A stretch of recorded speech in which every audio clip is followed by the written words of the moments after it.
కనిపిస్తుందా? అది ఆన్ చేసిందా? ఆన్ అయిందా?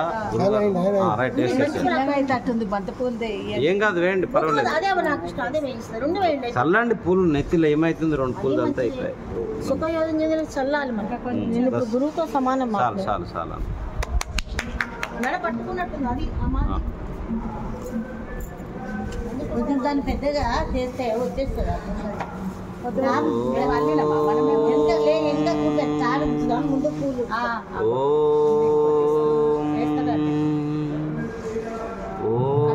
మళ్ళీ సాయంత్రం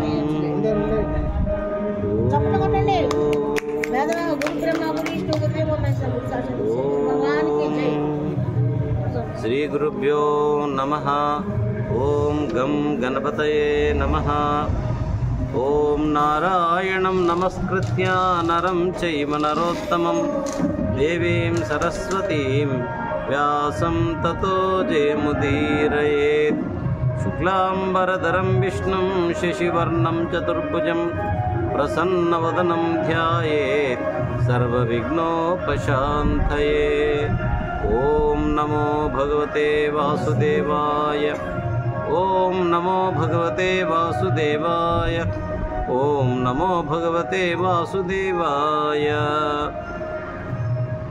పార్వతీ పరమేశ్వరుల దివ్యచరణములకు ప్రణామాలతో విఘ్నేశ్వర స్వామికి నమస్కరిస్తూ, శ్రీ లక్ష్మీనారాయణ స్వామికి నమస్కరిస్తూ, మహర్షి వేదవ్యాసునికి శుకుడికి నమస్కరిస్తూ, పుణ్యస్థలమైనటువంటి ఈ శుకస్థలానికి నమస్కరిస్తూ, మా పక్కనే గంగామాత ప్రవాహం ఉంది. మాత గంగాదేవికి ప్రణామాలు తెలియజేస్తూ, ఇట్లా కావాలా? ఇట్లనా? సరిపోయిందా? మాత గంగాదేవి దివ్యచరణములకు ప్రణామాలతో ఆత్మీయ బంధువులారా, భాగవతం వినడం అనేది అనేక జన్మల పాపాలను పోగొడుతుందట. ఇక భాగవతాన్ని మించినటువంటి దివ్య శాస్త్రం ఇంకేది లేదట. ఎటువంటి పాపమైనా కూడా పోగొట్టే శక్తి భాగవతానికి ఉంది. ఏం లేదు, శ్రద్ధగా వింటే చాలంతే దీనికి. కాబట్టి భాగవతానికి ఉన్నటువంటి శక్తి అన్నపూర్ణమ, భాగవతమునకు ఉన్నటువంటి శక్తి ఇంత అంత అని కాదు. కాబట్టి దీన్ని శ్రద్ధ చేత సహనంతో 7 రోజులు ఎవరైతే వింటారో వాళ్ళ వేల కొలది జన్మల పాపాలు వెళ్ళిపోయి, వాళ్ళ పూర్వీకులు, మన తండ్రులు, మన తాతలు, మన ముత్తాతలు, వాళ్ళ పాపాలు కూడా పోయి వాళ్ళు నరకంలో ఉంటే స్వర్గానికి పంపించబడతారట. మీరు విన్నందువల్ల 100ల కొద్ది సార్లు గయాలో వెళ్ళి పిండం పెడితే కూడా మోక్షం రాదట. కానీ ఒక్కసారి భాగవతం వింటే చాలు. ఆ వినేది ఇంకా పవిత్రమైనటువంటి శుభస్థలంలో. కాబట్టి మొట్టమొదట భాగవతం రచించింది ఎక్కడ? వేదవ్యాసుడు బద్రీలో రచించాడు. రచించిన ఆ భాగవతాన్ని నైమిషారణ్యంలో తన పుత్రునికి నేర్పించాడు, చదివించాడు. ఇక లోక కళ్యాణంలో మొట్టమొదట చెప్పింది ఎక్కడ? ఇగో ఇక్కడ శుకస్థలంలో. అటువంటి పుణ్య పవిత్ర స్థలంలో మనం ఉన్నాం. కాబట్టి మనం శాంతిగా, ఆనందంగా మనం అన్నీ వదులుకోవాలి. కామము, క్రోధము, లోభము, మోహము, మదము, మాత్సర్యం ఇవన్నీ మోహానికి గురి చేస్తాయన్నమాట. కాబట్టి భాగవత మహాత్మ్యము చెప్పడానికి వీల్లేదు. ఏది దొరికితే అది తినాలంట. ఇది వింటుంటే నాకు ఇది కావాలి అది కావాలని అనుకోకూడదట. దొరికిందేదో తినాలంట. దొరికి తినడానికి, వినడానికి ఇచ్చుకతో 7 రోజులు ఎవరైతే వింటారో సమస్త పాపాలు పోతాయని భాగవత మహాత్మ్యంలో ఉంది. మనం మొన్న చూసుకున్నాం. మరి పరీక్షిత్ మహారాజు 7 రోజుల్లో మృత్యు ఉంది. ఏం చేస్తే నేను మోక్షానికి పోతా అంటే భగవంతుని కథలు వినవయ్యా అన్నాడు. అది మీరే వినిపించండి అయ్యా అంటే వింటున్నాడు. మరి నిన్న మనం భక్త ధ్రువుని చూసుకున్నాం. భక్తి ద్వారా భగవంతుని చేరుకోవచ్చు, కర్మ ద్వారా భగవంతుని చేరుకోవచ్చు, యోగము ద్వారా భగవంతుని చేరుకోవచ్చు, జ్ఞానం ద్వారా భగవంతుని చేరుకోవచ్చు. అన్నిటికంటే సులభమైనటువంటిది భక్తి మార్గమేనయ్యా అని శుక మహానుభావుడు బోధిస్తున్నాడు. శుకుడు నిర్గుణ పరబ్రహ్మను ధ్యానించేవాడు. మరి సగుణ పరబ్రహ్మ అయిన శ్రీకృష్ణ భగవానుడి అవతారాలు ఎందుకు వర్ణిస్తున్నాడంటే ఆ నిర్గుణ పరబ్రహ్మ తత్వం ఏదైతే ఉందో విశ్వం అంతా వ్యాపించి అనువున అదే సగుణాకారం దాల్చినటువంటి రూపమే శ్రీమన్నారాయణ అవతారం. అందుకని మంగళప్రదమైంది. పవిత్రాణం పవిత్రంయో మంగళాణాంచ మంగళం అంటే ఏంటి? పవిత్రమునొచ్చే వాటిలోకెల్లా పవిత్రమైనది ఏది? భగవంతుడి యొక్క నామమే. మంగళాణాంచ మంగళం, శుభప్రదమైన వాటిలోకెల్లా శుభప్రదమైనది ఏది? భగవంతుడి నామమే. ఆ విధంగా మనం భగవంతుడి నామం గురించి వింటూ చక్కగా మనం ఇక్కడ ప్రతినిత్యం నారాయణ స్మరణ జపం చేస్తున్నాం, భగవన్నామ సంకీర్తన చేస్తున్నాం, శ్రద్ధగా వింటున్నాం. కాబట్టి మనం చాలా అదృష్టవంతులమని నేను భావిస్తున్నాను. భాగవతం అనేది సుఖస్థలంలో వినడం అనేది, సరే ఎక్కడెక్కడో వినుంటారు, అది విషయం వేరు.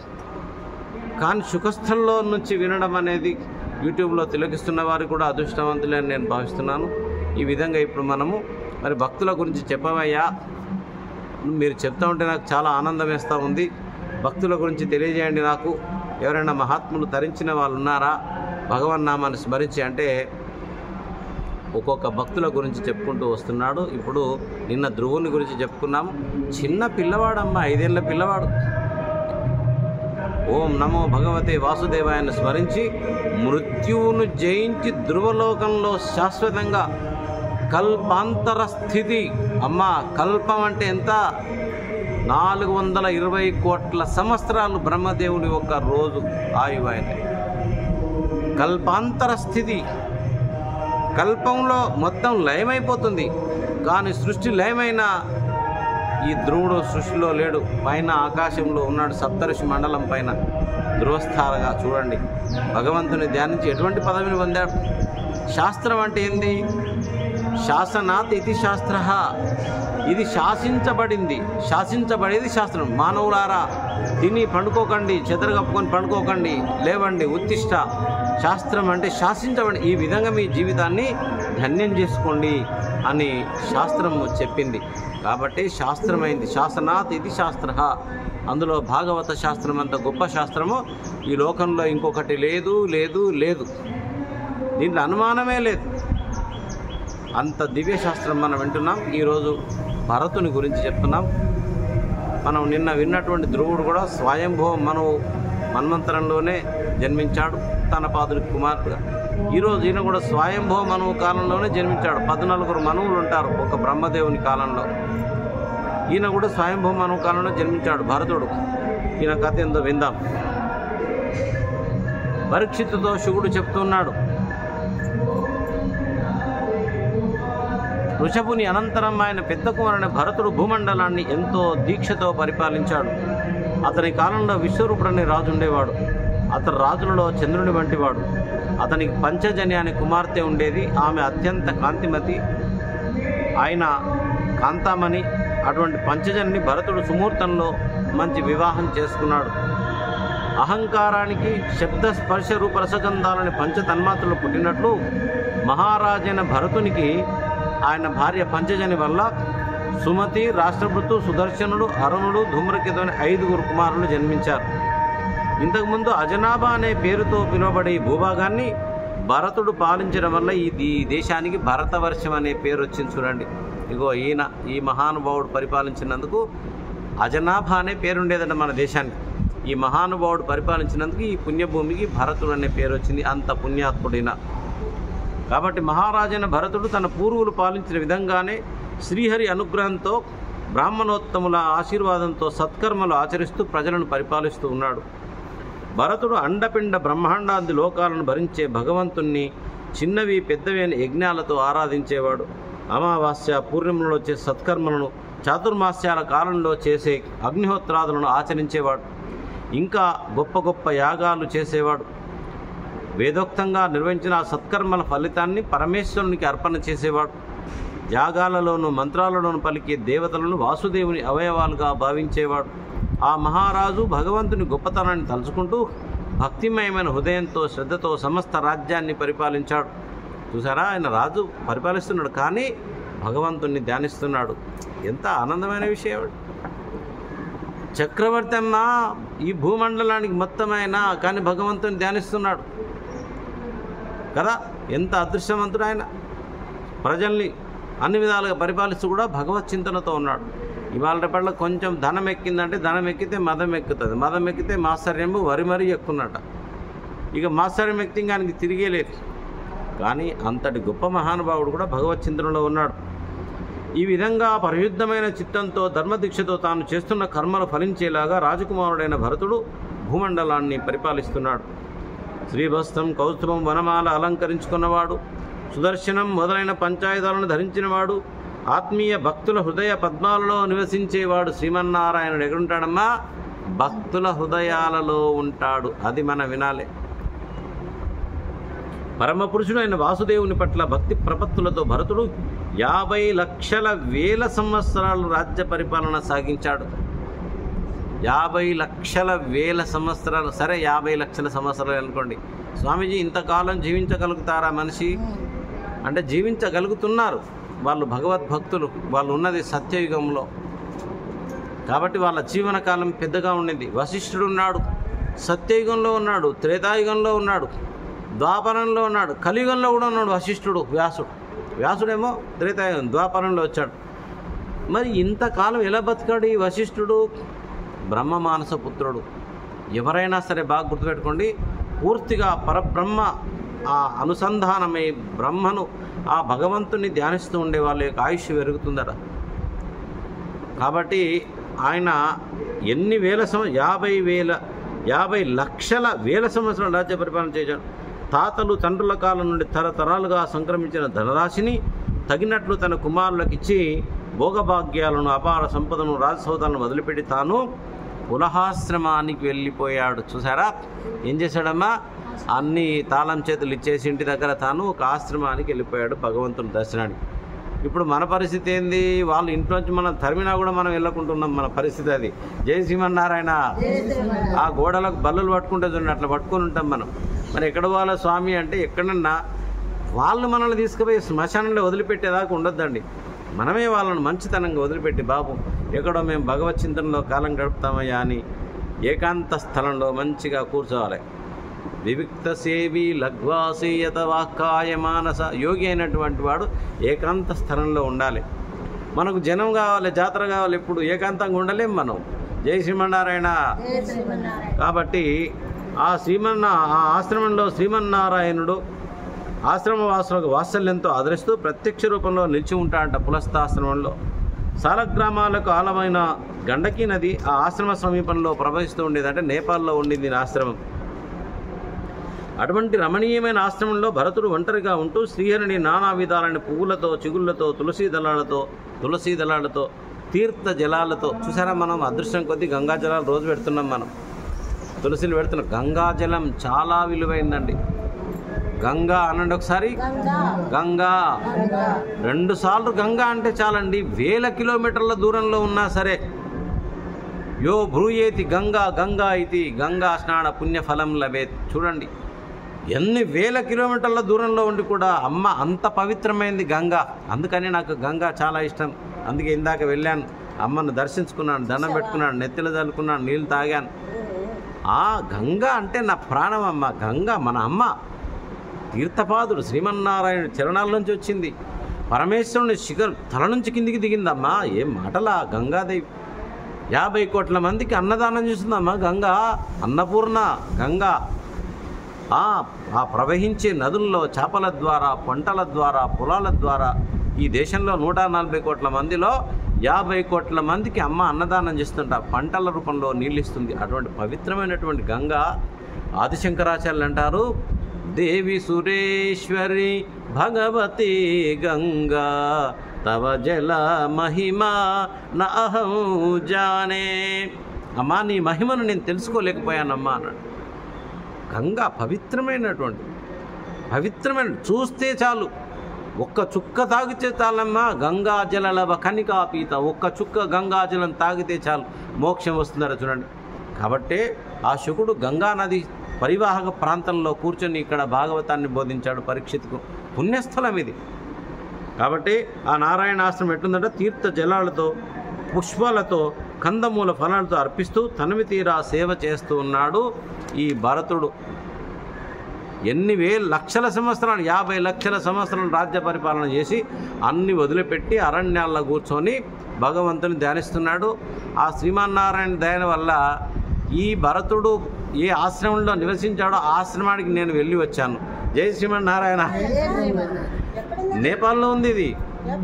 నేపాల్లో ఉంది. ముక్తినాథ్ పోతుంటే వస్తుంది అది.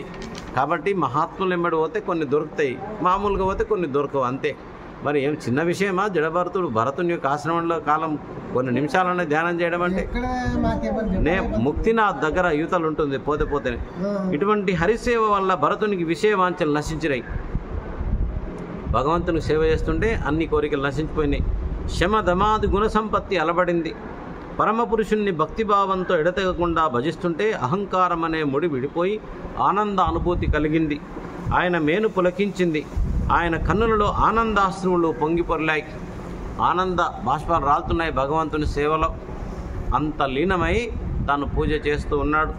ఇష్టదైవమైన పరంధాముని పాదపద్మాలను ధ్యానించడం వల్ల ప్రాప్తమైన భక్తియుగం కారణంగా ఆయన హృదయం పరమానందంతో నిండి ఉంది. ఆ ఆనంద అనుభవం అమృత సరోవరంలో అవగాహనం చేసినట్టుగా అనిపించింది. ఈ అనుభూతికి భరతునికి తాను చేస్తున్న పూజ కూడా తెలియనంత తన్మయత్వం కలిగేది. ఈ విధంగా భగవంతుని సేవావ్రతంలో మునిగిపోయిన భరతుడు జింక చర్మాన్ని ధరించాడు. మంత్రపూర్వకంగా 3 వేళలా స్నానం చేస్తూ నదిలో నిత్యం స్నానం చేయడం మూలాన తల వెంట్రుకలు తడిసి వంపులు తిరిగి జడలు కట్టి రాగి రంగులో మెరుస్తున్నాయి. గండకీ నదిలో ఉండేది ఆయన దగ్గర పక్కన. ఇప్పటికీ భరతుని ఆశ్రమం దగ్గర గండకీ నది ప్రవహిస్తూనే ఉంటుంది నేపాల్లో. అందులో చాలా పుణ్యమైంది. చాలా గ్రామాలు ఉంటాయి గండకీ నదిలోనే. కాబట్టి లేదు కిందికి వచ్చి పోయిందో ఏమో, కానీ వాస్తవానికి మాత్రం ఇది నేపాల్లోనే ఉన్నది. ఈ విధంగా మార్తాండ మండల మధ్యవర్తి అయిన పరమేశ్వరుని హిరణ్మయ పురుషునిగా భావిస్తూ భరతుడు ఇలా ప్రస్తుతించాడు. పరమేశ్వర, జీవులకు కర్మఫలాలను ప్రసాదించేవాడివి. కేవలం సంకల్ప మాత్రంతో ఈ లోకాలను సృష్టించావు. మరి నీవే ఈ లోకాలలో అంతర్యామివై ఉన్నావు. ఆనంద స్వరూపమైన బ్రహ్మాన్ని అందుకోవాలని జీవులకు నీ అందలి యోగశక్తితో కాపాడుతున్నావు. సూర్యమండలం మధ్య భాగంలో ప్రకాశిస్తూ సమస్త లోకాలలో నిండి ప్రకృతికి అందకుండా ప్రకాశిస్తున్నావు అంటూ ఆనందమయుడు దివ్య మంగళస్వరూపుడైన ఆ శ్రీమన్నారాయణుణ్ణి భరతుడు నిరంతరం ధ్యానిస్తూ ఉండేవాడు. కాబట్టి ఎంతసేపు కళ్ళు మూసుకొని ధ్యానం చేయడం కాదు, కొంచెం కళ్ళు తెరిచిన తర్వాత చాలామందికి వచ్చిన పెద్ద జబ్బు ఏంటంటే రాళ్ళల్లో దేవుడున్నాడా, మూర్తుల్లో దేవుడున్నాడా, విగ్రహాలలో దేవుడున్నాడా అంటుంటారు. అంతటా అణువులో ఉన్నట్టు ఆ పరమాత్మని యొక్క శక్తి ఎందులో లేదండి చెప్పండి? మనకు రాబోతున్నాడు నరసింహస్వామిలో. ఎక్కడ రా నీ దేవుడు అంటే ఈ స్తంభంలో ఉన్నాడంటే ఉన్నాడు, అందులో వెళ్ళాడా లేదా? అరే నువ్వు పురాణాలు నమ్మవు, భగవద్గీత నమ్మవు, రామాయణం నమ్మవు, దేని నమ్మవు, నీ బతికెందుకు రా నాయన? జై శ్రీమన్నారాయణ అనండి. కాబట్టి అణువులో ఉన్నటువంటి ఆ పరమాత్మని విగ్రహ ఆరాధనలో మనకు 12వ అధ్యాయంలో 2వ శ్లోకంలో వస్తాడు. అయ్యా, నిర్గుణంగా నేను ఉపాసిస్తే మంచిదా, సగుణంగా ఉపాసిస్తే మంచిదా అని. అర్జున, నన్ను సగుణాకారంలో ఉపాసించడమే శ్రేయస్కరమయ్యా అన్నాడు. ఏముందండి, ఒక చిన్న తులసి దళం పెట్టండి అయ్యా చాలు. చిన్న అటుకులు పెట్టి మోక్షానికి వెళ్ళిపోయిందండి ఆయన. ఎవరు? కుచేలుడు. అటుకులు పెట్టి మనకు వస్తాడు భాగవతంలో. చిన్న చిన్న పనులే వీళ్ళు చేసినాయి. రేగు పండ్లు తినిపించింది శబరిమాత.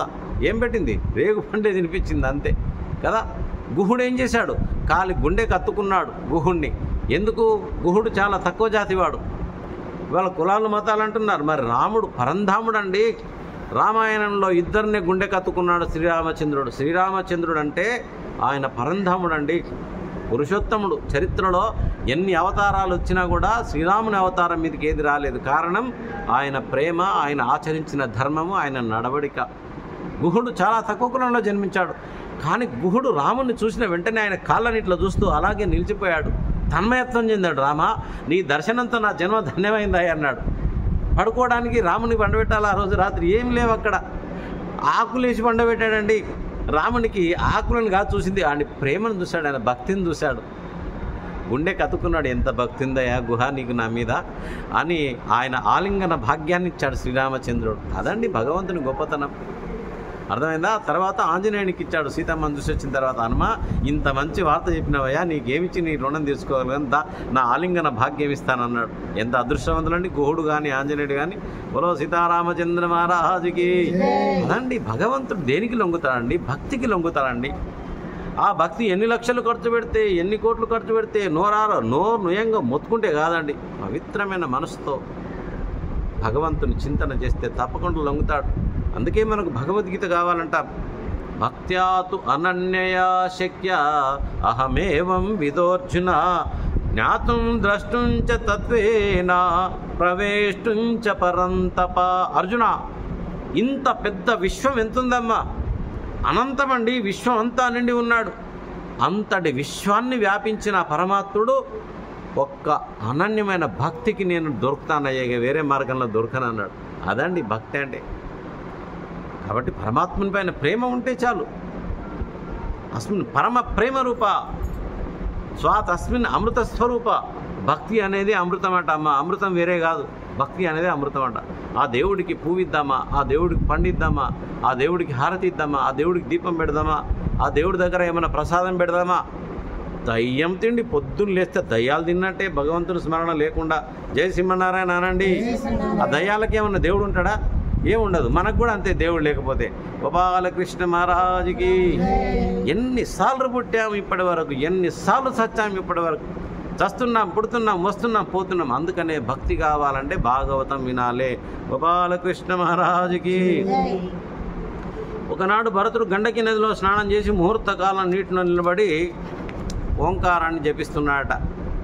అంతలోనే ఒక లేడీ అక్కడి నుంచి వస్తుంది నీళ్లు తాగుదామని. అందులో ఆ లేడీ కడుపులో ఒకటి పిల్ల ఉంది, గర్భంతో ఉంది లేడీ. ఎక్కడి నుంచో వచ్చింది ఒక పులి. ఈ లేడీని తరుముతూ వచ్చింది అంతే. తరుముతూ వచ్చేటప్పటికి సింహాన్ని చూసిన లేడీ భయపడుతుంది కదా. ఎక్కడ రుకాలో పరిగెత్తే వరకే అది వేగంలో ప్రసవం అయిపోయింది.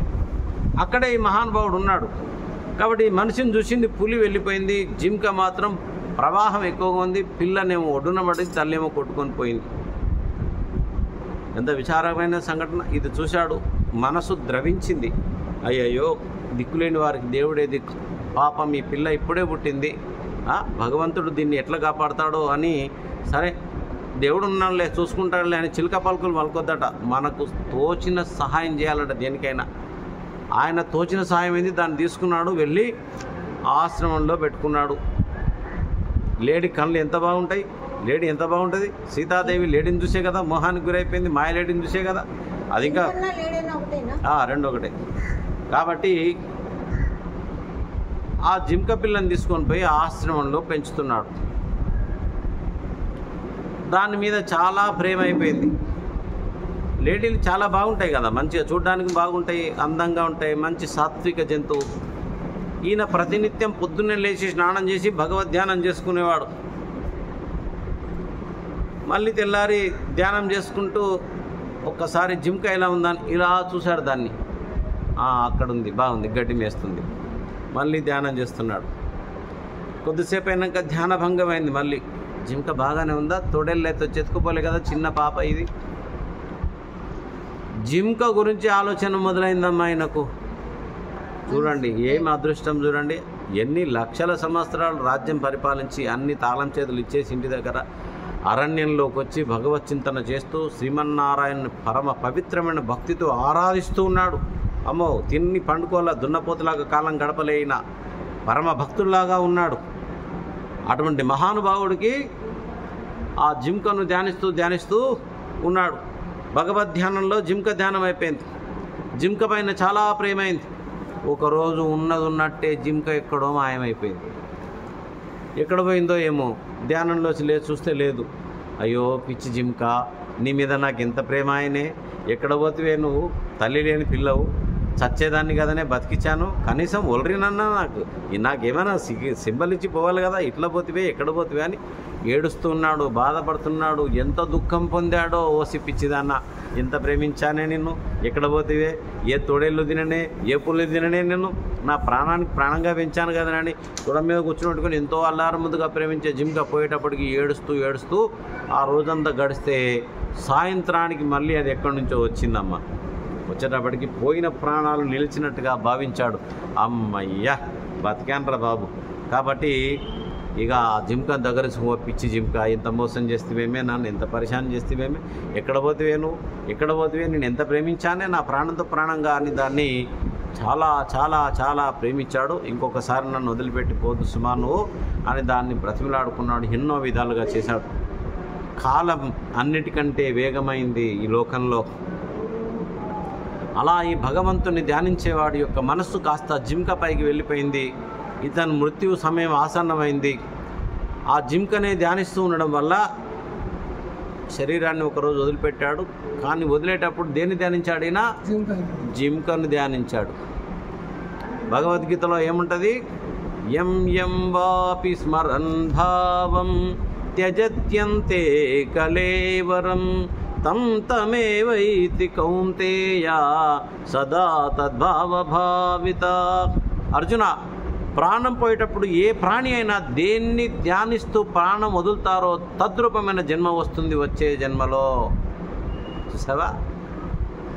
కాబట్టి నువ్వేం చెయ్యి అర్జున? అంతకాలే చమామేవా. ప్రాణం పోయేటప్పుడు ఏం చేయాలి అర్జున? నా స్మరణను నిలుపుకోవయ్యా. అది మనకు కావాల్సింది. ఎందుకు భగవత్ స్మరణ చేయాలి? ఎందుకు భగవత్ జపం చేయాలి? ఎందుకు భగవద్ ధ్యానం చేయాలి? ఎందుకు భగవత్ కథలు వినాలి? బ్రతికినన్నాళ్ళు నీ భజన తప్పను కాని మరణకాలమునందు మరతునేమో. ఏమో ఆ పరిస్థితి ఎట్లా ఉంటుందో. ఆవేళ యమదూతల ఆగ్రహంబున వచ్చి ప్రాణముల్ పెకలించి పట్టునప్పుడు కపవాత పైత్యముల్ గప్పగా శ్రమ చేత కంపముద్భవమంది నారాయణాయనుతు పిలుతునో శ్రమ చేత పిలువలేనో. నాటికిప్పుడే చేతుని నామ భజన ధైర్యముగ చెవిని వినవయ్య కమల నయన భూషణ వికాస శ్రీధర్మపుర నివాస దుష్ట సంహార నరసింహ దురిత దూర. ఏమ్మ, బ్రతికినన్నాళ్ళు నీ భజన తపను కాని మరణకాలమునందు మరతునేమో. ఆ సమయం ఎట్లొస్తుందో చూడండి. ఎంత గొప్ప భక్తుడు, ఎంత గొప్ప సాధకుడు. అన్ని వదిలేసి అరణ్యాల్లో ఉండే మహానుభావుడి కొంచెం మాయ చెక్కి పట్టుకొని ఆ జింక శరీరాన్ని ధరించాడు. వచ్చే జన్మలో మళ్ళీ జింక అయి పుట్టాడు. కానీ చివరికి మిగిలేది చేసిన పుణ్యం.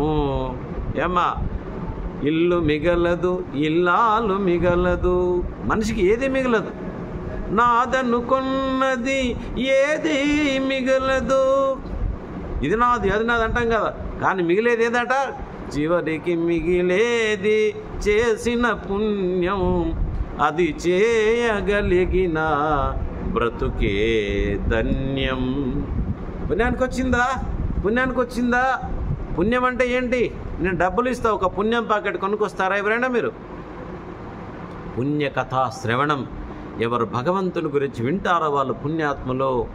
ఎవరు భగవంతుని గురించి వినిపిస్తారో వాళ్ళు పుణ్యాత్ములు. ఈ లోకం అశాశ్వతమైంది, అనిత్యం, అసుఖం లోకం. అర్జున ఇమం ప్రాప్య భజస్వం. భగవత్ అర్జున, ఈ ప్రపంచం శాశ్వతం కాదు బిడ్డ, ఎన్నడైనా వదిలిపెట్టాల్సిందే. నువ్వు వదలకుండా నిన్ను తీసుకుపోయి వదిలేస్తారు. కాబట్టి పుణ్యాన్ని సంపాదించుకోవాలంటే భగవత్ కథ శ్రవణం చేయాలి, భగవన్నామ స్మరణ చేయాలి, భాగవత కథలు వినాలే. అందుకే వేదవ్యాసుడు దీంట్లో, ఓ రసిక భూమిబాబుక భక్తులారా, మళ్ళీ మళ్ళీ తాగండి, దీన్ని అలసిపోకండి మీరు. మళ్ళీ మళ్ళీ రసిక భూవా పిబత భాగవతం రసం ఆలయం, మళ్ళీ మళ్ళీ తాగండి. ఎంత తాగినా తక్కువే ఇది. కాబట్టి భాగవతం అనేది అమృత కథలతో నిండి ఉంటాయి. మనం నిన్న మొన్న ఇంట్రడ్యూస్తో సరిపోయింది. ఈరోజు మనము భరతుని కథలోకి వచ్చాము. కానీ వచ్చే జన్మలో ఆయన జింకాయి పుట్టాడమ్మా. కానీ జింకాయి పుట్టినా అతను భగవంతుని యొక్క స్మరణలో ఉన్నాడు కాబట్టి, పుణ్యాలు చేశాడు కాబట్టి, అరే నాకు ఎంత పని అయిపోయాయి కదా, నేను ఇన్ని పుణ్యాలు చేసినా కూడా నాకు ఈ జింక జన్మ వచ్చే కదా, ఏం చేతనబ్బా అనుకొని జింక జన్మ పోయే వరకు అలాగే జింక జన్మను సాగిస్తూ ఉన్నాడు. దాని జీవితకాలం అయిపోయే వరకు జింకగానే ఉన్నాడు. వచ్చే జన్మలో అనుకున్నాడు, ఈసారి నేను మళ్ళీ ఉత్తమ జన్మను పొందుతాను అనుకున్నాడు. భగవత్ చింతనలో ఉన్నాడు. ఈసారి ఒక బ్రాహ్మణుడిగా కుమారుడిగా జన్మించాడు. జన్మలు చాలా రకాలు ఉంటాయి, కానీ బ్రాహ్మణ కులంలో జన్మించడం అనేది ఎన్నో జన్మల పుణ్యంలో ఉంటే బ్రాహ్మణుడిగా పుడతాడు. సరే, బ్రాహ్మణుడిగా పుట్టిన తర్వాత బ్రాహ్మణత్వాన్ని నిలబెట్టుకుంటాడా లేదా వాడి కర్మ వానికి వదిలిపెట్టాలా. కానీ బ్రాహ్మణో నా నిందవ్య, వ్యాసుడు శాసనం, బ్రాహ్మణుడు ఏ స్థితిలో ఉన్నా సరే వాని జోలికి వెళ్ళకండి మీరు అన్నాడు. వానికి నమస్కారం పెట్టండి, వారి విమర్శనం చేయకండి అన్నాడు. వాని కర్మవాడు. కాబట్టి ఎంతో పుణ్యం ఉండడం వల్ల చక్రవర్తి అయిపోయి జింకగా అయిపోయి వచ్చే జన్మలో ఏమయ్యాడినా భరతుడుగా జన్మించాడు. ఈసారి ఏమనుకున్నాడు, బ్రాహ్మణుడి కులంలో జన్మించాడు. ఆయనకు కొంతమంది కొడుకులు ఉన్నారు, ఈయన చివరివాడు. ఈయన ఏమనుకున్నాడు, ఈసారి నేను ఉల్కను పలకను ఎవరితోటి. పోయినసారి ఆ జింకను నేను కాపాడితే జింక జన్మెత్తాల్సి వచ్చింది, కానీ నేను ఈసారి ఎక్కడ ఉల్కను పలకను మాట్లాడనిగా జడుని వాళ్ళే ఉంటాను నేను, అంతే. పుట్టాడు, బ్రహ్మజ్ఞానంతో ఉన్నాడు. ఎవరికైనా కొడుకు పుడితే ఎంత సంతోషం అవుతుంది కదా. తండ్రి సంతోషపడ్డాడు. మూగవాడుగా ఉన్నాడు, ఈయనకి మాటలు వచ్చు కానీ మాట్లాడతలేడు. మాట్లాడితే ఇక్కడ ఇరుక్కుంటాను అని కొంత పొలం ఇచ్చాడు, వ్యవసాయం చేసుకొని బతుకు బిడ్డ, నీకు మంత్రాలు రావు తంత్రాలు రావు, బ్రాహ్మణుడు పుట్టే ఎట్లా బతుకుతావు అనుకో. ఆ వ్యవసాయ పొలం దగ్గర ఏదో వ్యవసాయం చేసుకుంటున్నాడు, జీవితాన్ని కొనసాగిస్తున్నాడు. జడుడుగా ఉన్నాడు కాబట్టి ఈయనకు ఆ జన్మలో కూడా భరతుడనే వచ్చింది పేరు. ఎందుకు ఆయనకు జడుడుగా అంటే రాయిలా ఉన్నాడు కాబట్టి జడభరతుడు అనే పేరు వచ్చింది. జై శ్రీమన్నారాయణ అనండి. ఇక జాగ్రత్తగా అడుగులు వేస్తున్నాడు. నడుస్తుంటే కూడా కాళ్ళ కింద ఏమైనా చీమలు చేస్తున్నాయా అన్నంత జాగ్రత్తగా నడుస్తున్నాడు. ఏ ప్రాణికి హింస చేయట్లేదు, ఏదో తన పని ఏదో తను చేసుకుంటున్నాడు. ఎవరికి ఇబ్బంది లేకుండా కాలాన్ని గడుపుతూ కాలాన్ని వెళ్ళబుస్తున్నాడు. ఈ జన్మలో భగవంతుని చక్కగా ధ్యానించుకుంటున్నాడు. పరబ్రహ్మ స్వరూపాన్ని పొందాలని ప్రయత్నంలో ఉన్నాడు. పరబ్రహ్మ స్వరూపం పొందాడు. పూర్వజన్మ జ్ఞానం ఉంది. ఎంతసేపు చేశాడనే శ్రీమన్నారాయణుడు. మనం ఎప్పుడు అనుకోవద్దు, ఏ గుడికి మనం కొన్ని వేల అడుగులు నడిచామో, ఒక్కో గుడి దగ్గర పోతుంటాం మనం, పూలు తీసుకొని కొబ్బరికాయ తీసుకొని దేవుడి దగ్గరకు పోదామా, ఆ గుడిలో ఉన్నది రాయే మనకు తెలుసు, కానీ మన భావన గుడికోతున్నామని భావన ఉంటుంది కదా. ఆ పుణ్యభావన వల్ల ఆ ప్రాణికి తప్పకుండా మంచి జరుగుతుంది అనేది మన శాస్త్రం చెప్తుంది. కాబట్టి ఆలయాలకు వెళ్ళే వాళ్ళకి మంచి జరుగుతుందంట, ఇప్పుడు కూడా చెడ్డ జరగదట. కాబట్టి ఆలయాల దగ్గర శని ప్రభావం, కలి ప్రభావం ఉండదట. ఇది కలియుగం కదా. కలి అంటే కాలం, కాలపురుషుడు వచ్చాడు. కాలపురుషుడు చాలా భయంకరమైనటువంటి వాడు. ధర్మానికి 4 పాదాలు. సత్యయుగంలో 4 పాదాలు ఉన్నాయి, త్రేతాయుగంలో 3 పాదాలు అయినాయి, ద్వాపరయుగంలో ధర్మం 2 పాదాలకు వచ్చింది, కలియుగంలో 1 పాదం మీద నడుస్తుంది. ఆవు అలా నడుస్తుంటే కలి వచ్చాడు, దాన్ని కాలుతో తన్నాడు. అక్కడ పరీక్షితున్నాడు, ఎవడరా నువ్వు దుర్మార్గుడా, ఆ గోమాతను తంతావురా నా రాజ్యంలో అని పరీక్షితు వెళ్ళాడు. బాణం తీసి కొట్టుదామని లోపల అక్కడి నుంచి శబ్దం వచ్చింది, నేను కలిని. కలి అంటే కాలం, నేను కాలాన్ని, నన్ను కొట్టొద్దు. ఎందుకంటే కాలంలో ఎందరో వస్తారు పోతారు, నేను కాలాన్ని, నువ్వు వచ్చావు పోతావు, నన్ను కొడితే నీకు వచ్చేది ఏం లేదు, కాబట్టి నన్ను నువ్వేం చేయలేవు అన్నాడు. బాణం వేస్తాడు, కానీ బలమైన బాణమే, చస్తాడేమనుకొని ఆగు ఆగు అన్నాడు. నన్ను చంపితే వచ్చే లాభం లేదు, నీకు చాలా అనర్థం జరుగుతుంది, కాలాన్ని చంపొద్దు కదా. ఇది కాలం అనంతం, ఎప్పుడు ఉద్భవించింది కాలం, ఎప్పటి వరకు ఉంటుంది తెలుసా మనకి. ఈ అనంతమైన కాలంలో మనం పుట్టాము, డేట్ ఆఫ్ బర్త్ ఉంది, డేట్ ఆఫ్ డెత్ ఉంటుంది, ఎప్పుడో ఈ మధ్యలో వచ్చాము పోతాం మనం.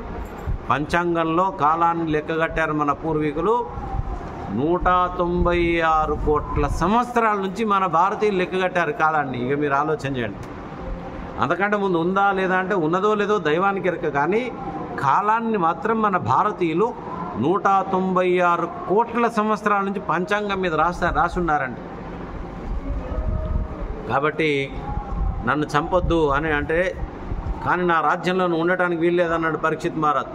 బాణంది జగడు ఆగు ఆగు అన్నాడు. అయితే నేను పోలేను, నన్ను పోవాలనుకుంటే నువ్వే అయిపోతావు, నాకు కొన్ని స్థలాలు అన్నాడు. కలి ఏ స్థలాలు? 4 స్థలాలు ఇచ్చాడు.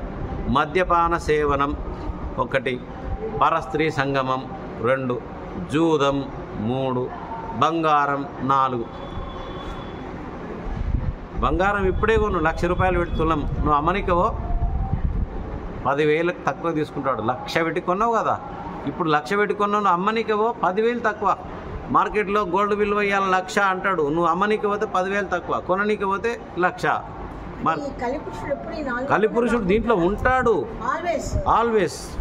బంగారం నువ్వు కొన్న ఎంతనో అమ్మనికి వాడిని అప్పటిదప్పుడే ఇలా తీసుకొని నాకు వద్దు బాబు అను, వాడు 10,000 తక్కువ చేస్తాడు. పరస్త్రీ సంగమం, జూదం, మద్యపానం. ఈ పరీక్షితుని ఎక్కడ పట్టిండు ఆయన? నిన్న చెప్పుకున్నాం మనం జరాసంధుని యొక్క కిరీటం పెట్టుకున్నాడు కదా, అది అక్రమంగా శ్రీకృష్ణుని వారిస్తున్నా తెచ్చాడు భీమసేనుడు. అందుకని అన్యాయంగా తెచ్చాడు కాబట్టి దాంట్లో కూస్తున్నాడు. అంత పుణ్యాత్ముడిగా ఆశ్రమానికి వచ్చి మహాత్ముడి పైన మృత సర్పం వేశాడు. అక్కడి నుంచి శని పట్టుకుంది ఈయనకు. జై శ్రీమన్నారాయణ అనండి. అది కథ. ఇక మనం ఎక్కడెక్కడో లింకులు మాత్రం దొరుకుతుంటాయి మనకు. ఈ విధంగా జడభరతుడు జడుని వలె ఉన్నాడు, బ్రాహ్మణ జన్మ ఉన్నాడు, ఉన్నతుడుగా ఉన్నాడు, ఎవరితో మాట్లాడలేదు, ఎవరికి హాని కల్పించట్లేదు.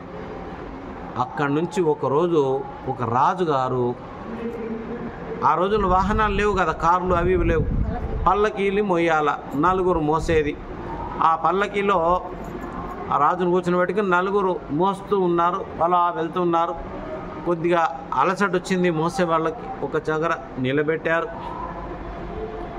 పల్లకిని దింపారు, విరామం తీసుకున్నారు.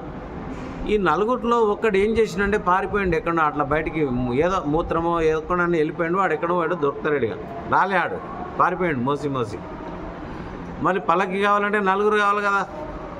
ఒకటి తగ్గిండి, ఏం చేద్దాం అప్ప అని చూస్తే పక్కన వ్యవసాయ పొలం ఉంది, అక్కడ ఒకడు పని చేస్తున్నాడు. మనిషి కొంచెం దొడ్డుగా ఉన్నాడు, నాలాగా జడభరతుడు. పాపం బ్రాహ్మణుడు ఏదో తినేది పెట్టుగా ఎవరి జోలికి పోయేది పంట ఏందో, ఆయన జీవితం మీద ఆయన ఉండేది, ఒక్కరికి ఇబ్బంది కలిగించేవాడు కాదు. రాజా ఏం చేద్దాం, ఒక మోసేవాళ్ళు లేడంటే అక్కడ ఎవడు ఉన్నాడు కదా, వాడిని పట్టుకురాపండి అన్నాడు. అక్కడికి వెళ్తే రాజు తలుచుకుంటే దెబ్బల కొదన, ఏయ్ నడు అన్నారు. ఈయన మాట్లాడతలేడని ముందే చెప్పిన, మీకు గుర్తుపెట్టుకోవాలి కొన్ని. ఆయన మరి ఎదురు మాట్లాడాలి కదా, నేను ఎందుకు వస్తానాలి కదా, ఇక అని అనొద్దు. ఆయన మౌనంగా ఉన్నాడు. నడు అని పట్టుకొచ్చారు లాగేసి. రాజు పైన కూర్చుంటే కిరీటం అది, ఏయ్ పట్ అన్నారు. ముంగల పట్టిపించారు. ఎత్తు అన్నారు, లేపాడు. నడువు అన్నారు. పల్లకి నడుస్తూ ఉంది. రాజుగారు మధ్యలో ఉన్నారు, పల్లకిలో రహుగణుడు నడుస్తుంటే ఆయన దూకుతున్నాడు చెంగున. రాజుగారు ఏంట్రా పల్లకి ఎందుకు దూకుతుందిరా, ఎత్తేస్తున్నాడు, ఎవడరా స్పీడ్ బ్రేకర్ దగ్గర ఎత్తేసినట్టు. ఏమిరా అని అడిగితే ఆ ముగ్గురు, రాజా మేము బాగానే నడుస్తున్నాము, ఈ కొత్తగా పట్టుకున్నాడు చూడు, వీడొక్కడు చాలా డేంజర్గా నడుస్తున్నాడు, దూకుతున్నాడు, ఎత్తేస్తున్నాడు రాజా అన్నారు. రాజుగారు అరే పాపం వ్యంగ్యంగా మాట్లాడుతున్నాడు. అరే పాపం శక్తి లేనట్టుంది, బక్కగా ఉన్నాడు, మొయ్యలేకపోతున్నట్టుంది రా అన్నాడు వ్యంగ్యంగా. ఈయన దొడుగున్నాడు కానీ ఆయన అవహేళన చేస్తున్నాడు. ఏమయ్యా శక్తి సరిపోతలేదా, చాలా బక్కగా ఉన్నావు అన్నాడు. ఏమనలేదు. ఇంకా మళ్ళీ అలాగే నడుస్తున్నాడు కొద్ది దూరం మీద, అలాగే ఎగురుతున్నాడు. ఏయ్ ఆపండ్రా, ఏమైందిరా నీకు, దున్నపోతలాగా బాగానే ఉన్నావు, ఎత్తేస్తున్నావు. సప్పుడు చేయలే. పల్లకి దిగారు. ఎవర్రా నువ్వు అన్నాడు. అది తెలుసుకునే ప్రయత్నమే చేస్తున్నా అన్నాడు. జడభరత్ మనం ఎవరమంటే నా పేరు అది, నా పేరు ఇది, పుట్టినప్పుడే నువ్వు పుట్టినామని చెప్పారా, నీకు ఆంజనేయులు పుట్టిండు అన్నారా, పుట్టినాక నీకు నామం పెట్టారా, పుణ్యవతి అన్నారా, పుట్టినాక నేను గుర్తించడానికి నీకు పేరు పెట్టారు. అనంతమైన విషయంలో ఇది ఒక ప్రాణి, ఈ ప్రాణిని గుర్తించడానికి నీకు పేరు తగిలిచ్చినావు అంతే. ఆయన ఏమంటారు, అది తెలుసుకునే ప్రయత్నం చేస్తున్నా అన్నాడు. ఎవరయ్యా నువ్వు అంటే, ఎక్కడి నుంచి వచ్చావు అన్నాడు. అదే వెతుకుతున్నాను. నిజానికి మనం అంతా అమ్మ కడుపులోకి వచ్చాము, కానీ అమ్మ కడుపులోకి ఎక్కడి నుంచి వచ్చాము చెప్పండి, ఎక్కడి నుంచి వచ్చాము? ఇదంతా సృష్టి రహస్యాలు భగవద్గీతలో భాగవతంలో ఉంటాయి. అదే వెతుకుతున్నాను. ఎక్కడి నుంచి వచ్చాను, అక్కడనే ఎక్కడి నుంచి వచ్చానో దాన్నే వెతుకుతున్నాను. మరి ఎక్కడ పోతున్నావు అన్నాడు. నేను ఎక్కడి నుంచి వచ్చానో అక్కడ పోవడానికే ప్రయత్నం చేస్తున్నా. చూసారా, భగవంతుడి నుంచి వచ్చాం, భగవంతునిలో పోవడానికి ప్రయత్నం చేస్తున్నా అనేటప్పటికి రాజుగారు ఎక్కడ పోతున్నాడట. ఆ రోజుల్లో కపిల భగవానుడు అని సత్యయుగంలో పెద్ద జగద్గురు, ఆయన విష్ణువు యొక్క అవతారం కపిల భగవానుడు సాక్షాత్తు విష్ణువు ఒక అంశ అన్నమాట. కలకత్తా దగ్గర గంగాసాగర్ దగ్గర కపిల భగవానుడు ఆశ్రమం ఉంటుంది. ఆయన అక్కడి నుంచి అక్కడ వెళ్ళిపోతున్నారు పల్లకిలో. రాహుగణుడు మధ్య నాగారు. ఈయనకు కొంచెం సందేహం వచ్చింది. ప్రశ్నను చాలా గంభీరంగా వేశాడు. ఎవరయ్యా అంటే అది తెలుసుకునే ప్రయత్నం అన్నాడు. ఎక్కడి నుంచి అంటే ఎక్కడి నుంచి వచ్చానో అక్కడనే వెతుకుతున్నాను. ఇవన్నీ బ్రహ్మజ్ఞానంతో కూడిన ప్రశ్నలు వేసేటప్పటికీ, అయ్యా నీ మాటలు చాలా గంభీరంగా లోతుగా ఉన్నాయి, నేను ఏ గురువు గారి దగ్గర పోతున్నానో ఆ గురువు అయితే నువ్వు కాదు కదా, కపిల భగవానుడు అయితే మారువేషంలో వచ్చి నాకు ఈ పరీక్ష చేస్తలేవు కదా అంటే, అప్పుడు అంటాడు, నాయనా నేను మాట్లాడను, కానీ ఇప్పుడు నీతో మాట్లాడుతున్నా. ఇప్పుడు నువ్వు రాజువి. నేను గతంలో 50 లక్షల సంవత్సరాలు ఈ భూమండలాన్ని పరిపాలించిన నా పేరుతో ఈ భరత భూమి అని పిలువబడుతుంది. ఇక నువ్వు ఆలోచన చేసుకో, నేను ఎంతటి వాడిని. మరి ఇదేంటి ఇట్లా కూర్చున్నావు బాప నాయనలాగా ఇక్కడ కూర్చున్నావు? భగవద్ ధ్యానం చేస్తుంటే ఒక జిమ్కి వచ్చింది, దాన్ని కాపాడాను. కొట్టుకుపోతుంటే దాన్ని ప్రేమించాను, దాన్నే ధ్యానిస్తూ నేను జిమ్కగా పుట్టాను. మళ్ళీ ఆలోచన చేశాను, బాధపడ్డాను, మళ్ళీ బ్రాహ్మణుడిగా పుట్టాను. ఇగో నా కథ ఇది. అమ్మ బాబోయ్, నువ్వు సామాన్యుడు కాదయ్యా అని రాహుగణుడు లేచి దగ్గర పోయి కాళ్ళు మొక్కాడు. నేనేమో అనుకున్నాయా, నన్ను క్షమించు, నేను ఏమైనా గసరించినందుకు. అయితే నేను ఏ గురువుగారి దగ్గరకు పోతున్నానో ఆ బ్రహ్మజ్ఞానం మీ దగ్గర ఉంది, చెప్పండి అన్నాడు. అప్పుడు బ్రహ్మజ్ఞానాన్ని బోధిస్తాడు. ఈ జీవుడు ఎవరు, ఆ దేవుడు ఎవరు, ఈ జీవుడు ఎట్లా పుడుతున్నాడు, ఎక్కడి నుంచి వస్తున్నాడు, ఎక్కడ పోతున్నాడు. కాబట్టి మనము చచ్చిపోయిన తర్వాత ఎక్కడ పోతాము? కాల్ చేస్తే నరకం పోతారు ఎవరైనా, తర్వాత స్వర్గం పోతారు. స్వర్గంలో ఎంతకాలం ఉంటాము? పుణ్యం ఎంతకాలం ఉంటుందో అంతకాలం ఉంటాం. స్వర్గం అంటే లిమిటెడ్ టైం. నువ్వు ఎంత పుణ్యం ఉంటే అంత పుణ్యమే. చాలామంది పేపర్లో చూస్తాం, మా తాతగారు మా తండ్రి గారు స్వర్గస్థులైనారు అని రాస్తారు. స్వర్గం అనేది పర్మనెంట్ ప్లేస్ కాదు. క్షీణే పుణ్యే మర్త్యలోకం విశంతి ఏవం త్రయీ ధర్మమను ప్రపన్న గతాగతం కామకామా లభంతే. పుణ్యం ఉన్నంత వరకే స్వర్గం. ఇకపోతే స్వర్గం ఎట్లా ఉంటుంది మీరు విన్నారా ఎప్పుడైనా? జై శ్రీమన్నారాయణ అనండి. ఈ భాగవతం వినే వాళ్ళకు డైరెక్ట్ మోక్షమే కాబట్టి స్వర్గం కూడా ఉండదు. ఆ స్వర్గం ఇక్కడే అయిపోవాలి మీది. ఎట్లా ఉంటుందో వినండి. ఎక్కడ చూసినా పండ్లు, పువ్వులు, తీయటి నీళ్లు, ఫలరసాలు, డ్యాన్సులు, సంగీతం, ఇన్స్ట్రుమెంట్లు, మేనక, అప్సరస, తిలోత్తమ, ఆడతావా, పాడతావా, కులుకుతావా, ఏం చేస్తావు? ఎక్కడ చూసినా ఆనందమే ఆనందం. అనిమిషులు ఇట్లా కన్ను రెప్ప కూడా కొట్టరంట ఆనందం ఎక్కడ వద్దు అని. ఇట్లనే చూస్తుంటారు. అంత ఆనందం ఉంటుంది స్వర్గంలో. అన్నీ బాగున్నాయి స్వర్గంలో, కానీ ఒక్కటే ప్రాబ్లం ఉంది, నేను ఇక్కడే ఉంటా అంటే ఉండనియరు. జై శ్రీమన్నారాయణ. అర్థమైందా? బాహుబలి సినిమా, ఆ సినిమా, ఈ సినిమాలకు పోతాం మనం. 2.5 గంటలైన తర్వాత సినిమా బాగుంది, నేను ఇంకో సినిమా చూస్తుంటా, ఇట్లే చూస్తా అంటే ఊరుకుంటాడు ఆడు. నేను వెళ్ళనయా మంచిగా ఉంది సినిమా అంటే ఏం చేస్తాడు? మెడలు పట్టి బయటకు నూపుతాడు. మరి అదో చెప్తారు, అంతే కదా. స్వర్గంలోంచి కూడా మెడలు పట్టి దొబ్బుతారు పోనంటే. ఆ వచ్చేటప్పుడు ఎట్లా ఉందో భగవద్గీతలో చెప్పింది. ఇదంతా భాగవతంలో ఉన్నది. కాబట్టి వచ్చేటప్పుడు ఈ ఆత్మ వాయు శరీరం గాలిలాగా మారుతుంది. గాలిలోంచి జలమండలంలోకి వస్తుంది వాయువు, గాలిలో నీళ్ళలో కలుస్తుంది, నీళ్ళలోంచి వర్ష రూపంలో వస్తుంది. మనమంతా ఈ అవతారాలు ఎత్తులున్నవే అండి. చెప్తుంటే విచిత్రం అనుకోవద్దు, మనమంతా సమానులం కాదు. గాలిలోంచి జలంలోకి వచ్చినాం, జలంలోంచి భూమి మీద వర్ష రూపంలో వచ్చాం, వర్ష రూపంలోంచి వడ్ల రూపంలోంచి, పప్పుల రూపంలోంచి, గోధుమల రూపంలోంచి, జొన్నల రూపంలోంచి, ఆ ధాన్యాల రూపంలోకి వెళ్ళాం. భోజన రూపంలో మన అమ్మా నాన్న గర్భంలోకి వెళ్ళిపోయినాం. మనం సామాన్యులం కాదు. మనం తండ్రి గారి గర్భంలోకి వెళ్ళిపోయినాం. సూక్ష్మంగా వెళ్ళిపోయి అమ్మలో అండాశయం ఉంటుంది కదా, అమ్మ అండానికి నాన్న వీర్యానికి జమ అయినప్పుడు మళ్ళీ ఒక్క నాన్న వీర్యం ఉంటే మనం బయటికి రామో. అమ్మ అండాశయం కలవాలి. ఆ ఇద్దరి కలయికతో వచ్చి ఇక్కడ కూర్చొని మనం ఇప్పుడు శుక్రతాల్లో భాగవతం వింటున్నాం. మనం చాలా పుణ్యాత్మలు. ఇగో ఇన్ని అవతారాలు ఎత్తుతాడు జీవుడు. మరి పుడితే ఏం లాభం అంటే, గర్భంలో ఎవడైనా ఆనందంగా ఉన్నాడా? ఏడుస్తున్నాడు.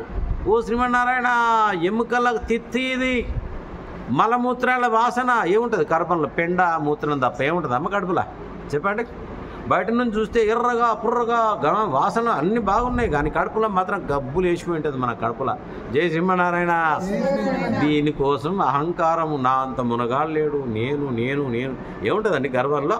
మూత్రాలు మనల్ని ఎవడ పక్కన దొడ్డి కూర్చుంటే దుర్మార్గుడు ఎవడు రా గిడబెట్టిన అంటాడు. దాన్నే మనం కడుపులో మోసుకొని తిరుగుతున్నాము. జై శ్రీమన్నారాయణ.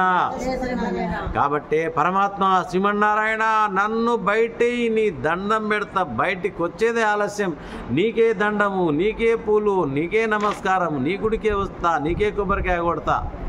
ఇవన్నీ మనకు పురాణాలలో అత్యద్భుతంగా వర్ణించాడు వేదవ్యాసుడు. కాబట్టి ఆ విధంగా జడభరతుడు చెప్తాడు, నాయన ఈ విధంగా మానవుడి యొక్క రాక పోక ఉంటుంది. కాబట్టి పుట్టేటప్పుడు దుఃఖం ఉంది, పోయేటప్పుడు దుఃఖం ఉంది, బతికినప్పుడు దుఃఖమే ఉంది. దుఃఖాలయమిది. ఆ పరబ్రహ్మానందాన్ని పొందాలంటే తాను బ్రహ్మస్వరూపమై గురువు ఆజ్ఞ చేత, గురువు యొక్క మంత్రోపదేశం తీసుకొని చక్కగా ధ్యానం చేసి ఆ పరమాత్మని పొందే మార్గాన్ని పొందాలయ్యా, మనం సాక్షాత్ పరబ్రహ్మ స్వరూపలమే అని గురువు యొక్క ఆవశ్యకతను చెప్పి బ్రహ్మజ్ఞానాన్ని బోధించిన తర్వాత ఆ రహుగణుడు మెల్లగా వినయ విధేయుల చేత ఆయనకు నమస్కరించి చక్కగా అక్కడి నుంచి సెలవు తీసుకుంటే అక్కడ ఒక వేటగాళ్ళ బృందం నడుస్తుంటుంది. కిరాతకులు, వేటగాళ్ళు పోయే వాళ్ళు ఉంటారు కదా, వాళ్ళు ఏం చేశారు, అక్కడ వాళ్ళ దగ్గర కాళీమాత ఉంటుందట. ఆ కాళీమాతకు ఒక బలి ఇవ్వాలనుకుంటారు. వాళ్ళు చాలామంది ఉన్నారు, ఇతను ఒక్కడున్నాడు. మన జడభరతుడు ఎలా ఉన్నాడు చెప్పినా ఉల్కడు పలకడు, మాట్లాడు, పాపం ఎవరు జోలుకోడు. వచ్చారు, పట్టుకున్నారు. అరే కాళీమాతకి ఈ పశువు బాగుందిరా, బలి పశువు అనుకున్నారు. కాళ్ళు చేతులు కట్టారు, అమ్మవారి దగ్గర తీసుకొని పోయి బలిద్దామని పండబెట్టారు. అమ్మవారు చెప్పిన కదా, నమ్మితి నామనంబున సనాతనులైన ఉమామహేశులను. ఆ పార్వతీ పరమేశ్వరుల పైన ఎవడికి భక్తి ఉంటుందో వాళ్ళని ఎప్పుడు శివుడు కాపాడుతారట. అంతే. జగన్మాతకు సహస్రాక్ష, అమ్మవారికి వేల కన్ను. ఎవడెవడు ఏంటి, ఏ మనిషి ఎలాంటి వాడు మనం అనుకుంటాం, మనం ఎటువంటి వాళ్ళమా అని. మన గురించి అమ్మవారికి బాగా తెలుస్తుందట. అమ్మవారికి కదా బలిద్దామని తీసుకొని పోయింది. అన్నీ రెడీ చేశారు, స్నానం గీనం చేశారు, అలంకరణ చేశారు, గొడ్డలు తెచ్చారు. నరుకుదామని గొడ్డలు ఇట్లా లేపాడో లేదో, ఆ గొడ్డలి అమ్మవారు పట్టుకొని ఎవరైతే తెచ్చారో నరుకుదామని వాళ్ళని నరికి పారేసిందట అమ్మవారు. అది భక్తుల యొక్క గొప్పతనం అండి. భక్తుల్ని ఏ విధంగా కాపాడుతాడు భగవంతుడు అంటే ఈ విధంగానే కాపాడు. కాబట్టి ఈ జడభరతుడు అక్కడ నుంచి అమ్మవారికి నమస్కరించుకొని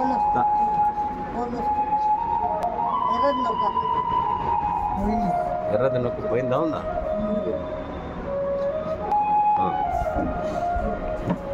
ఆ విధంగా జడభరతుని కథ కూడా మనం ఇప్పుడు విన్నవించుకున్నాం.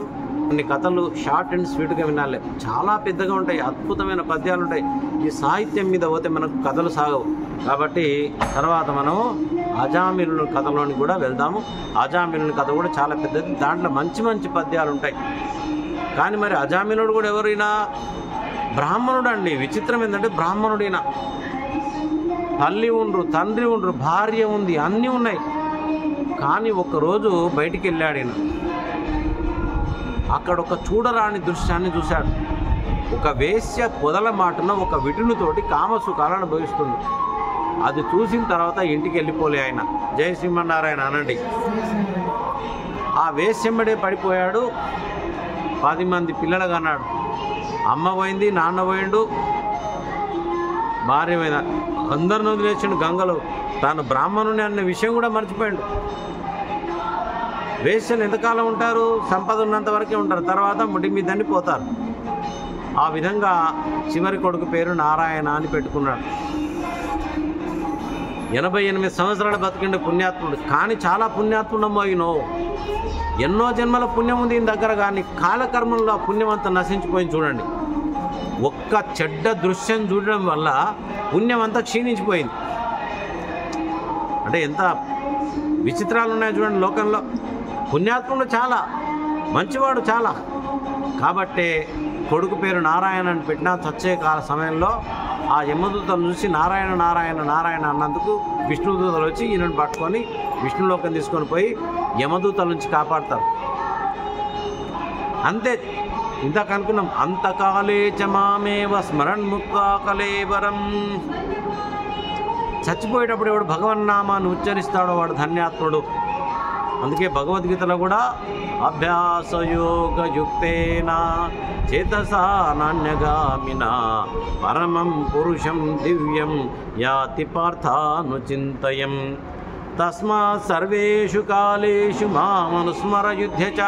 అర్జున, సర్వకాల సర్వావస్థల యందు నన్ను స్మరిస్తూ నీ జీవితాన్ని సాగించవయ్యా. అటువంటి భక్తులు మనకు భాగవతంలో చాలామంది వస్తారు. భాగవతంలో చాలా మంచి కథలు ఉంటాయి. అంబరీషుని కథ అయితేనేమి, ప్రహ్లాదుని కథ అయితేనేమి, గజేంద్ర మోక్షం అయితేనేమి, అలాగే మనకు వామన చరిత్ర అయితేనేమి, అత్యద్భుతమైనటువంటి తెలుగు వాళ్ళ పద్యాలు మనం వినే ప్రయత్నం చేద్దాం. ఈరోజు మనం ఇక్కడ విరామం ఇద్దాం. ఓం నమో భగవతే వాసుదేవాయ. యూట్యూబ్లో తిలకిస్తున్న భక్తులకు ధన్యవాదాలు, శుభాశిష్యులు. అయ్యా, భాగవతం వినడం చాలా పుణ్యమైనటువంటిది. శుక్రస్థలం నుంచి వినిపిస్తున్నాను. ఇక్కడ మా ఆంజనేయులు గారు, పుణ్యవతి గారు, శంకరమ్మ గారు భాగ్యనగరం నుంచి వచ్చారు. మరి ఒక అమ్మగారు ఇక్కడ నైమిషారణ్యం నుంచి వచ్చారు. ఒక అమ్మగారు అన్నపూర్ణ గారు దేశమన్నీ అనేక తీర్థయాత్రలు తిరిగిన పుణ్యాత్మురాలు ఆమె. మనకు ఎంత డబ్బున్నా ఇంట్లో వండుకుంటాం కానీ తీర్థయాత్రలకు వెళ్ళాం. కొంతమంది ఎవడన్నా యాత్ర పోతుంటే అమ్మగారు వాడిని ఆపుతారండి, పోనీయరు వాడిని. ఎప్పుడు కూడా జీవితంలో ఎవడన్నా యాత్ర పోతుంటే వాడిని ఆపొద్దంట, చాలా పాపం అంట. నువ్వు ఓకరా బాబు, కానీ ఎవడన్నా పోతుంటే మాత్రం ఆపొద్దంట, మహాపాపం అంట యాత్ర పోతుంటే ఆపడం. కాబట్టి యాత్రలు చేసేవాళ్ళు చాలా పుణ్యాత్ములట. ఎందుకు? అక్కడ పుణ్య నదీ జలాల్లో నీళ్లు చల్లుకుంటారు, స్నానం చేస్తారు, ఆ క్షేత్రాల్లో ఉండే భగవంతుని దర్శనం చేస్తారు, అక్కడ అనేక అడుగులు నడుస్తూ ఉంటారు. ఇలాంటి క్షేత్రాలను నడుస్తూ ఉంటే ఒక్కొక్క అడుగు ఒక యజ్ఞం చేసిన పుణ్యమట. నైమిషారణ్యంలో నడుస్తుంటే ఒక 4 అడుగులు నడిస్తే చాలు, నైమిషారణ్యంలో ఒక గొప్ప యజ్ఞం చేసిన పుణ్యం వస్తుందో చూడండి. కురుక్షేత్రం అయితేనేమి, వారణాసి అయితేనేమి, నైమిషారణ్యం అయితేనేమి, శుకస్థానం అయితేనేమి, చాలా గొప్ప పుణ్య ప్రదేశాల నుంచి వచ్చిన పుణ్యాత్ములు ఇక్కడ ఉన్నారు.